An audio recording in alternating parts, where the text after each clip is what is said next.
So, in today's session, we will discuss double integration in polar coordinates. तो lecture शुरू करने से पहले we will briefly recall polar coordinates के बारे में जो अगेन तुम मे बी कुछ एक्सटेंट तक क्लास 11-12 में पढ़ के आए होगे, but we will go through polar coordinates and then we will learn कि पोलर कोऑर्डिनेट्स में ग्राफ कैसे ड्रॉ करते हैं and then we will move to integration. तो पहले हम इसे कंपेयर करते हैं कार्टेशियन कोऑर्डिनेट्स जो हम ऑलरेडी बहुत फेमिलियर हैं। तो कार्टेशियन कोऑर्डिनेट में हमारे पास क्या रहता है, एक रहता है एक्स एक्सिस, एक होता है वाई एक्सिस। और कोई भी पॉइंट यहाँ पे कोऑर्डिनेट किस फॉर्म के रहते हैं, ए कॉमा बी। अब इस पॉइंट ए कॉमा बी तक जाने के लिए हम क्या करते हैं, या तो हम एक्स एक्सिस में ए डिस्टेंस मूव कर सकते हैं और वाई डायरेक्शन में बी डिस्टेंस। तो तब हम ए कॉमा बी तक पहुंच सकते हैं। या हम कैसे मूव करते थे, वाई एक्सिस में b distance and then x axis में ए डिस्टेंस।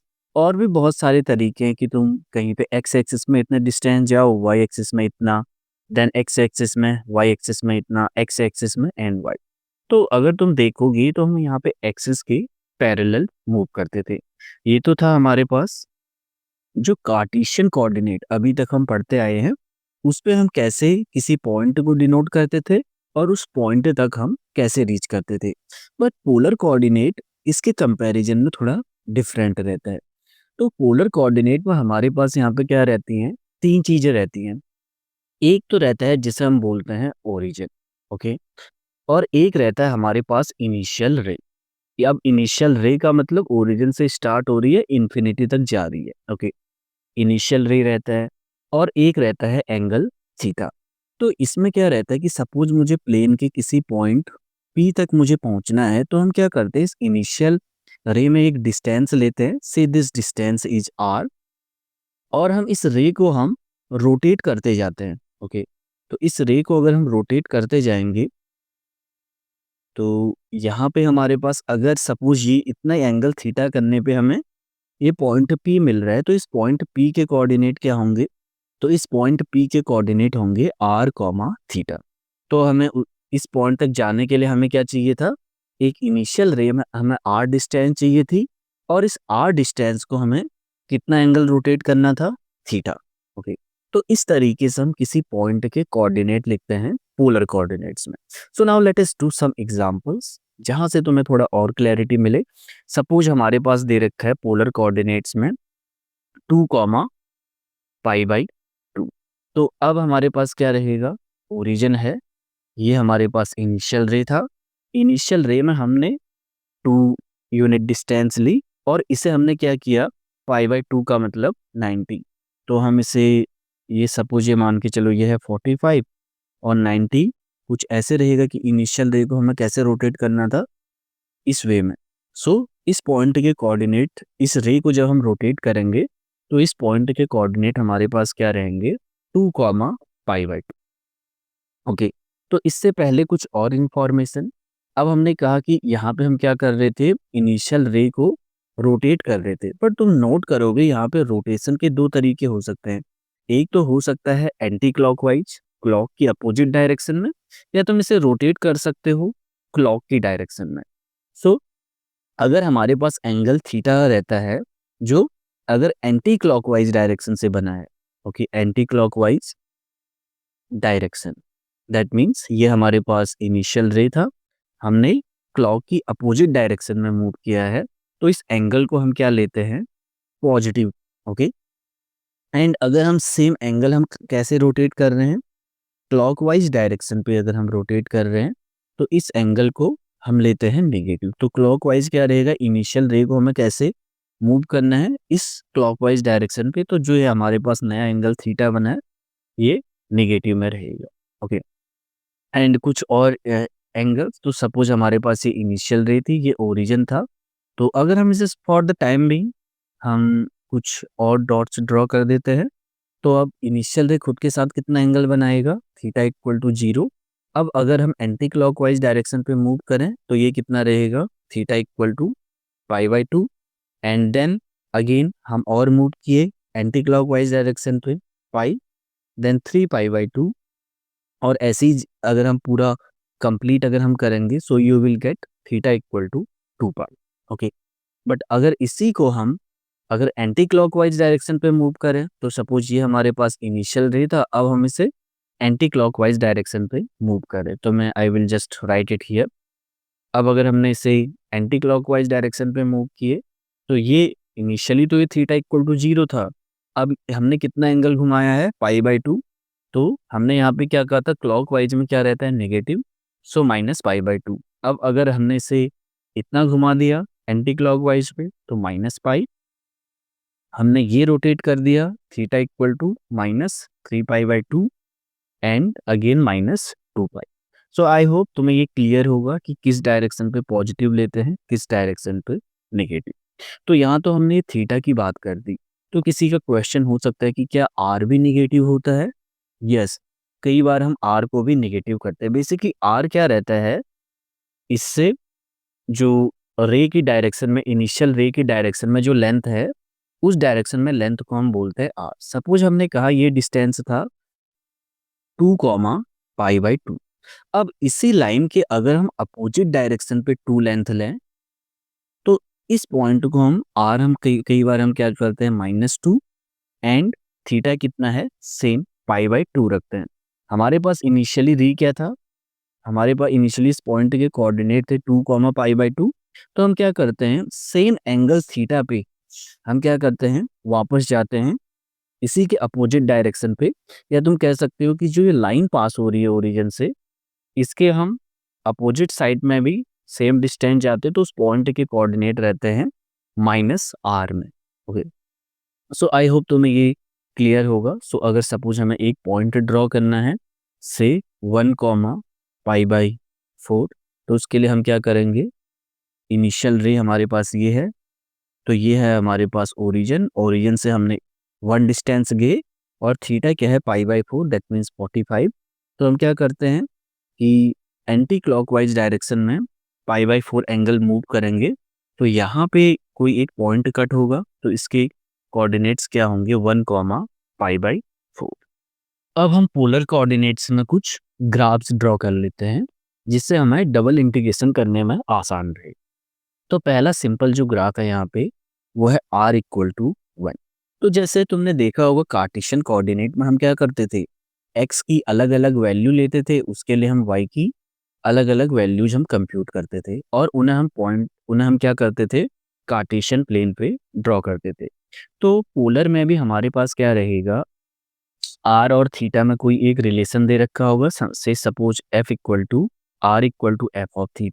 तो हमें यहाँ पे क्या करना है, थीटा लेना है और r कंप्यूट करना है। थीटा अलग अलग एंगल पे 0, पाई/4, पाई/2, पाई, ऐसे करके हमें क्या करना है, उस पे r की वैल्यूज कंप्यूट करनी है, जो भी पॉइंट मिले हैं उन्हें ड्रॉ कर देना है। तो पहले हम r=1 पे आते हैं। अब यहाँ पे हम डिफरेंट डिफरेंट थीटा लेके चलते हैं। θ=0 पे, अब क्योंकि यहाँ पे क्या पता चल रहा है, r हमेशा कांस्टेंट है, तो तुम कुछ भी एंगल लोगे तो r क्या रहेगा, हमेशा 1। ओके, तो ये हमें क्लियर है कि ये हमेशा क्या रहेगा, 1।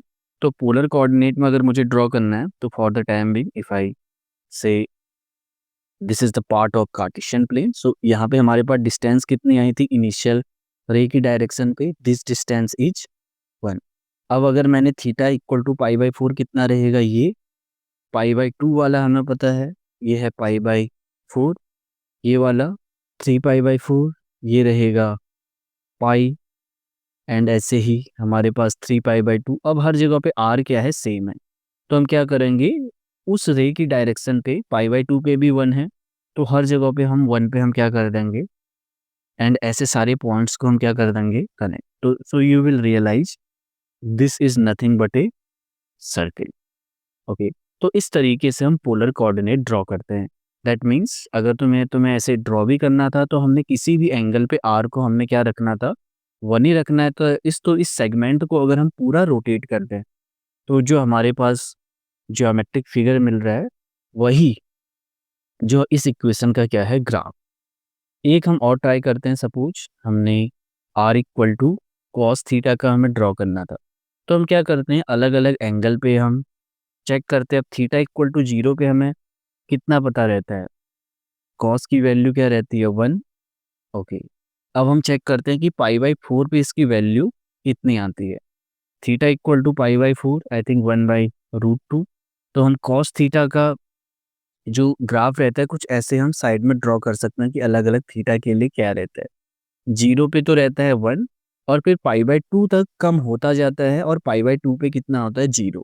ओके, तो हम क्या देखते हैं, ये था r, तो हमें पता है कि जैसे जैसे थीटा आगे जाएगा हमारे पास r की वैल्यू क्या रहती जाएगी, कम। ये डिस्टेंस कम होती गई। ओके, एंड देन जब r की वैल्यू पाई/2 से लेकर, इफ यू वैल्यू पाई/2 से लेकर पाई तक है तो इसकी वैल्यू है नेगेटिव। तो पाई/2 से लेकर पाई कितना रहता है ये, और अगर r नेगेटिव है तो अगर r पॉजिटिव रहता तो कुछ इस साइड बनता, बट r नेगेटिव है तो क्या जाएगा वो अपोजिट डायरेक्शन पे। ओके, तो तुम नोट करोगे, अगर तुम नेगेटिव वाले को ड्रॉ करोगे तो तुम्हारे पास कुछ ऐसा शेप बनेगा। अगेन तुम पूरा सॉल्व करोगे, then you will get r equal to cos theta का कुछ ग्राफ इस टाइप का रहेगा। Okay, so this is not a clear graph, so यहाँ पे आ गया ये। तो अभी हम थोड़ा देर बाद देखेंगे कि तुम इसे कार्टेशियन कोऑर्डिनेट्स की हेल्प से कैसे ड्रॉ कर सकते हो। ओके, तो सिंपल आइडिया यही है कि हमें डिफरेंट डिफरेंट थीटा पे हमें क्या करने हैं, पॉइंट ड्रॉ करने हैं। अगर r पॉजिटिव है तो हमें उस एंगल के सेम साइड पे रखना है, और अगर जैसे ही कहीं पे r नेगेटिव आ जा रहा है तो हमें उसके अपोजिट साइड मूव करना है। अब नेक्स्ट है कि कार्टेशियन और पोलर में क्या रिलेशन है, Cartesian and polar coordinates. Okay, तो अगर सपोज हमारे पास कार्टेशियन प्लेन है, अब हमें पता है पोलर में किसी भी पॉइंट की कोऑर्डिनेट्स क्या रहते हैं, r, थीटा। अब मुझे इसके कार्टेशियन में कोऑर्डिनेट निकालने हैं, दैट मीन्स मुझे x की वैल्यू चाहिए होगी, y की वैल्यू चाहिए होगी। तो हम क्या देखते हैं, पोलर कोऑर्डिनेट में क्या रहता है, ये एंगल है थीटा। ओके, अब मुझे x एक्सिस चाहिए, दैट मीन्स मुझे ये डिस्टेंस चाहिए, और y चाहिए तो मुझे ये डिस्टेंस चाहिए। ओके, अब हमारे पास यहाँ पे फॉर्मूले रहते हैं ट्रिग्नोमेट्रिक से। सो अगर cos थीटा अगर तुम कंप्यूट करोगे so it will be x/r, and sin theta compute करोगे, क्योंकि r तो कौन से डिस्टेंस है, डायगोनल वाले डिस्टेंस है y/r, तो x equal to r cos theta and y equal to r sin theta. तो अगर तुम्हें r और थीटा पता है तो उनकी हेल्प से तुम कार्टेशियन कोऑर्डिनेट्स ऐसे निकाल सकते हो। एंड सिमिलरली अगर तुम्हें x और y पता है, तो अगर x एंड y तुम्हारे पास नोन है तो r तुम कैसे निकाल सकते हो, दोनों पे स्क्वायर ऐड करके स्क्वायर रूट ले लो, क्योंकि अगर इस साइड दोनों का अगर हम स्क्वायर करके ऐड करेंगे तो क्या मिलेगा, x square equal to y square, r square sine square theta plus cos square theta. Okay, तो वहां से हमारे पास r क्या आ गया ये, and if you compute tan theta equal to y by x, so theta equal to tan inverse y by x. तो अगर x और y नोन है तो तुम पोलर कोऑर्डिनेट्स निकाल सकते हो, r और थीटा अगर तुम्हारे पास नोन है तो तुम कार्टेशियन कोऑर्डिनेट्स निकाल सकते हो। ये तो आ गया relation between Cartesian and polar. अब हम देखते हैं कि पोलर में हम इंटीग्रेशन कैसे करते हैं। Okay, so now we will move to double integration in polar coordinate, in polar coordinates. Okay, तो ये शुरू करने से पहले कुछ और डिटेल्स।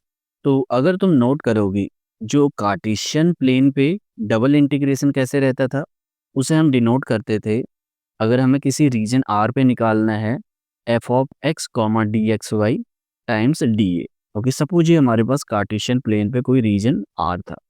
अब यहाँ पे डी ए हमारे पास क्या रहता है, वी से दिस इज दिस, बहुत ही छोटे रेक्टेंगल का क्या है, ये है एरिया। सो अब यहाँ पे हम क्या करते थे, डिस्टेंस लेते थे dx dy, तो एरिया का फॉर्मूला आता था dx dy ओवर r। अब पोलर कोऑर्डिनेट में क्या रहता है कि सपोज मुझे इस रीजन पे हमें क्या करना है, डबल इंटीग्रेशन लेना है, बट पोलर पे तो अगर तुम नोट करोगे हम कैसे मूव कर सकते हैं, इनिशियल रे है, इसे हमें जस्ट रोटेट ही करना है। ओके, हमारे पास दो ही मूवमेंट है कि हम एक्स एक्स, ये जो इनिशियल रे है इसकी साइड पे डिस्टेंस ले सकते हैं, और इसको हम रोटेट कर सकते हैं। तो हमारे पास 2 ही मूवमेंट है। तो इसलिए हम क्या करते हैं, जो यहाँ पे एक स्मॉल रीजन होगा तो उसके लिए हमारे पास r है। r में हम स्मॉल चेंज ही करते हैं, सो दिस इज़ dr। और हम क्या करते हैं, इस रीजन को थोड़ा-सा इस टाइप का हमारे पास कर्व्ड शेप मिलेगा, ओके। ये हमारे पास कब आया है, जब हमने स्मॉल d थीटा एंगल हमने क्या किया है, चेंज किया है। तो जो ये स्मॉल तुम्हें बहुत छोटा-सा एरिया दिख रहा है या रीजन दिख रहा है, इसका एरिया क्या रहता है, r dr d थीटा। ये कैसे आया हुआ है, तो उसके लिए मैं जस्ट तुम्हें एक हिंट देता हूँ। अगर ये डिस्टेंस r है, ये एंगल थीटा है, आर्क रहता है, इसकी लेंथ कितनी रहती है, r टाइम्स थीटा। ओके, तो यहीं से तुम्हें हिंट मिलेगा कि इस रीजन का एरिया क्यों r dr d थीटा रहता है। तो पोलर में इंटीग्रेशन किस टाइप का रहता है, हमारे पास फंक्शन रहेगा r d theta d of r over some region r, हमें इंटीग्रेशन निकालना होगा। So double integration f r theta. अब dr यहाँ पे क्या बन जाएगा, area r dr d theta. Okay, तो ये मेन है यहाँ पे कि जब इंटीग्रेशन करते हैं सिर्फ dr d थीटा नहीं आता है, r dr d थीटा आता है। So now we will solve some examples. Suppose अब हमारे पास एक इंटीग्रेशन दिया था, r फ्रॉम 0 से लेकर 1, थीटा फ्रॉम 0 से लेकर पाई बाई 2। तो f of r comma theta हमें दे रखा था r dr d थीटा। अब इसके इंटीग्रेशन के रूल जैसे कार्टेशियन में थे वैसे ही सेम है। अगर r के रिस्पेक्ट में कर रहे हो तो थीटा वाला क्या रहेगा, कांस्टेंट।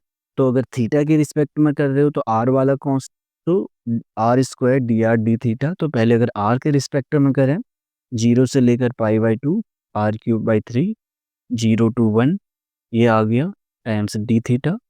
अब r क्यूब बाई, सो यहाँ से क्या आ गया, 0 से लेकर pi by 2, 1/3 d theta. So 1/3 यहाँ पे क्या आ जाएगा, पाई बाई 2, तो आ गया पाई बाई 6। ओके, ये तो हो गया इंटीग्रेशन हम कैसे करते हैं पोलर पे।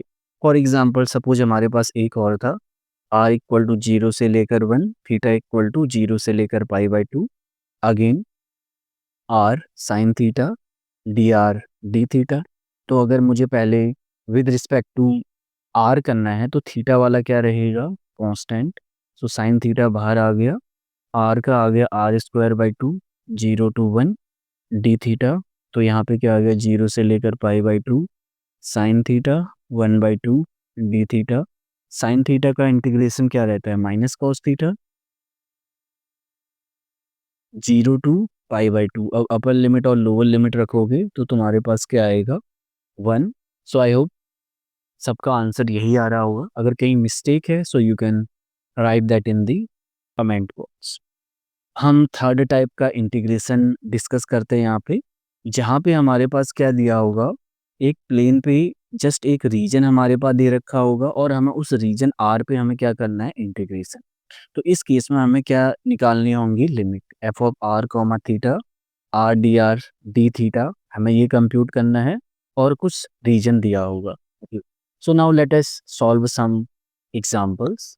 ओके, तो पहला क्वेश्चन सपोज हमारे पास है, फाइंड और evaluate double integration over r square d r comma d theta, where r region bounded by this circle x square plus y square equal to 1 in the first quadrant। Okay, तो हमारे पास Cartesian में हमारे पास reason दे रखा है, तो circle की equation क्या रहती है, x square plus y square equal to 1। But अगर हमें पोलर इंटीग्रेशन करना है तो हमें पहले तो ये इक्वेशन को पोलर में कन्वर्ट करना होगा। तो अभी हमने देखा था हम कैसे कन्वर्ट कर सकते हैं, हम x की जगह r cos थीटा रखेंगे, y की जगह r sin थीटा, तो वहाँ से हमारे पास इक्वेशन मिलेगी। तो अगर हमने सब्स्टिट्यूट किया तो लेफ्ट हैंड साइड क्या बनेगा, x square plus y square क्या आएगा, आर स्क्वायर। तो यहाँ से हमारे पास इक्वेशन आएगी आर स्क्वायर इक्वल टू 1। तो वहाँ से हमारे पास पोलर कोऑर्डिनेट क्या मिलेगा, आर इक्वल टू 1। जो हमने देखा था कि जो ये सर्किल रहता है, यूनिट सर्किल, इसका पोलर इक्वेशन रहता है आर इक्वल टू 1। अब हमारे पास इंफॉर्मेशन कौन सी दे रखी है, फर्स्ट क्वाड्रेंट में। अब लिमिट निकालने का इसका अगेन हमारे पास सेम आइडिया रहता है क्योंकि यहाँ पे मूवमेंट क्या रहती है, ओरिजिन से हम एक डिस्टेंस लेते हैं और उसी को रोटेट करते हैं। ओके, तो इसलिए यहाँ पे हम क्या करेंगे, ओरिजिन से ड्रॉ करेंगे रेज। हम देखेंगे कि वो रीजन में स्टार्ट कहाँ से हो रही हैं और एंड कहाँ पे हो रही हैं। तो हम देखते हैं वो हमेशा ओरिजिन से शुरू हो रही हैं, तो ओरिजिन पे आर की वैल्यू क्या होगी, 0। एग्जिट कहाँ से कर रही हैं, एग्जिट कर रही हैं आर इक्वल टू 1 से।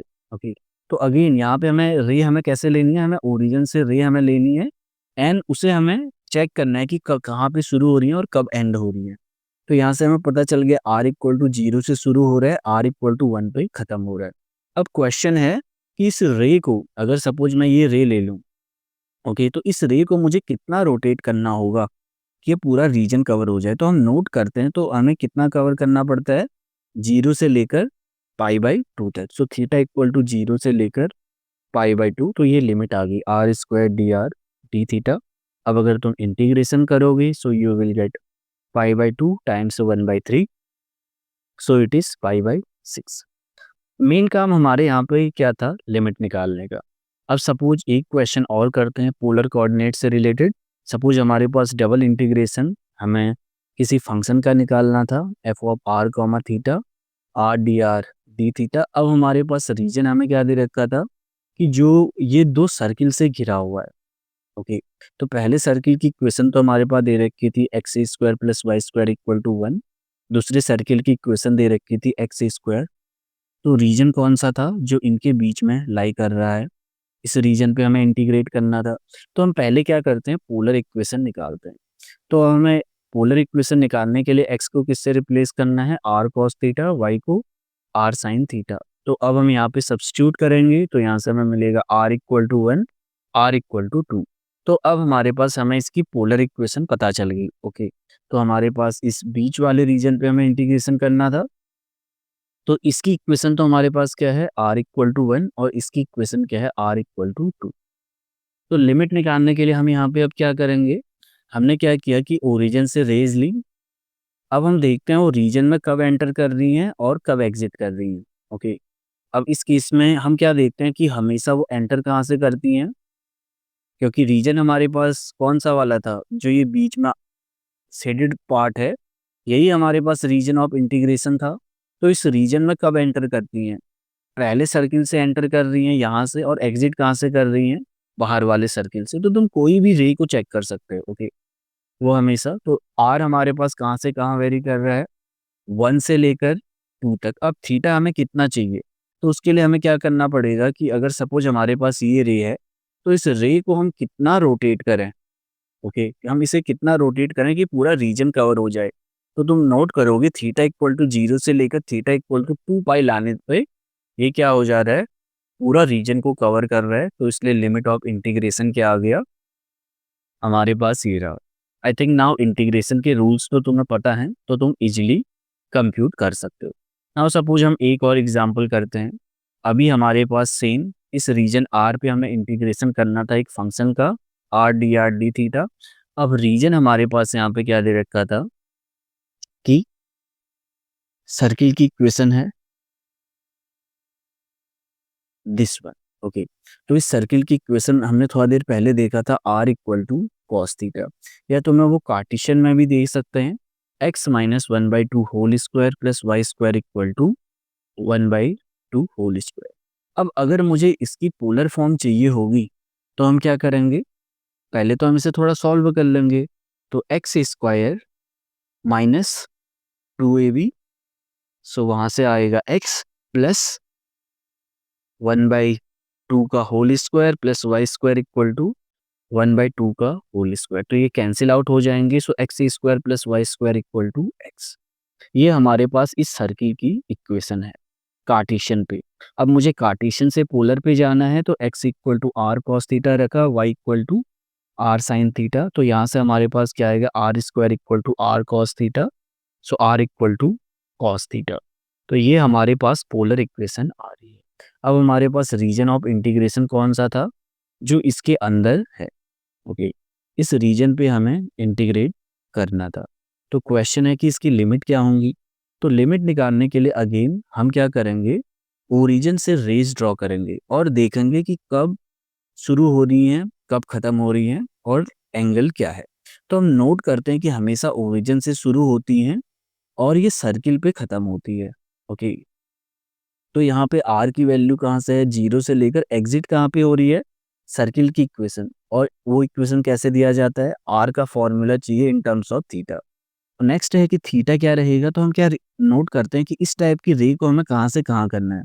तो हम देखते हैं कि अगर फर्स्ट क्वाड्रेंट पे तो क्या है, 0 से लेकर π/2 तक है, और बट कुछ रीजन नीचे भी बन रहा है, तो उसके लिए या तो तुम क्या कर सकते हो, इसके लिए तो या तो हम कर सकते हैं कि 3, इसके लिए या तो हम कर सकते हैं 3π/2 से लेकर 2π, या इस पूरे को ही हम कैसे लिख सकते हैं, थीटा इक्वल टू -π/2।